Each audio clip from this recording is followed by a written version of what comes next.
Samsung have partnered with me to talk about the brand new Samsung Galaxy S24 FE. It only feels like yesterday that Samsung released the S24 lineup of phones, but here we are with this. So what is it?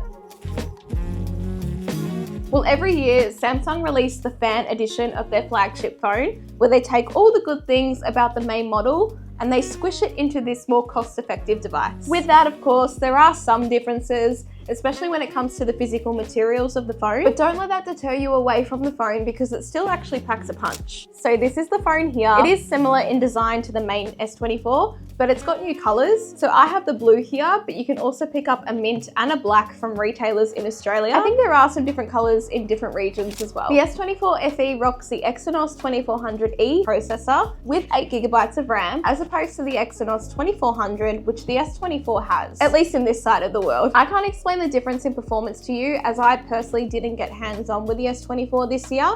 I only got hands-on with the S24 Ultra, and we know that is a pretty major jump in performance. But Samsung is still claiming that this is capable of running Galaxy AI and gaming with ray tracing. A notable difference though is that the S24 FE does have a bigger battery compared to the S24, with 4,700 mAh compared to 4,000. And this comes down to the FE being slightly larger at 6.7 inches, which matches the S24 Plus model. And it also has a dynamic AMOLED 2X display with 120Hz adaptive refresh rate between 60 and 120Hz. So no 1 to 120, but that's still fantastic that it can hit 120, because let's face it, no excuses, mobile phones need this in today's world. 60Hz is just not acceptable. I always say that Samsung displays are some of my favorite, and I really do mean that.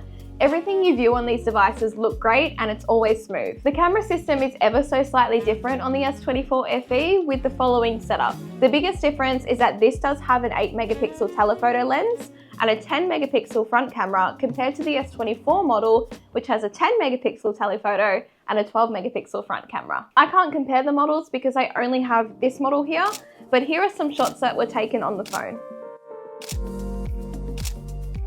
The camera actually surprised me. I wasn't really sure what I was expecting, but it wasn't shots like these. Not to mention, changing lenses was a lot smoother than I expected to, as I know there's usually a slight delay with Samsungs where you change between the lenses. We went to a botanical garden and shot these pieces, and I was pleasantly surprised with the image quality. So just know, regardless of the couple megapixel differences between the telephoto and the front camera, I think this does take really good photos and video too.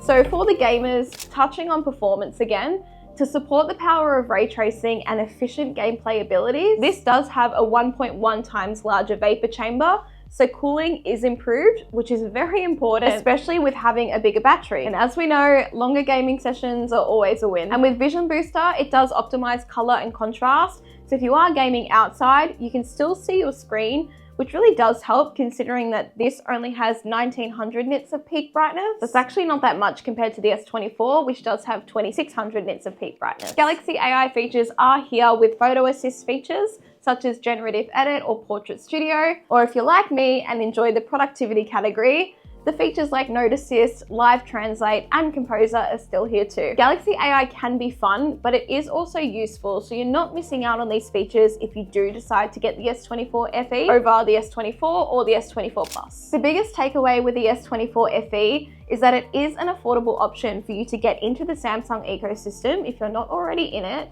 or if you do need a phone upgrade. You don't sacrifice on power, performance, and features, which is great. Sometimes it is a good option to wait for these mid-gen refreshes though, as they've had months to wean out the bugs and work on software. And if you can score a better price on a device that can still do it all, I think that's a pretty good win on the bank account. Here are the Australian prices on screen now versus the S24 and the S24 Plus prices, including the different storage sizes too. Of course, this is at time of recording this video, so I will leave the Samsung store link down below in the description for you depending on when you're watching this video, that will obviously have the most accurate pricing. Thank you for watching, and subscribe if you haven't already, because I do look forward to talking more tech with you in the next video.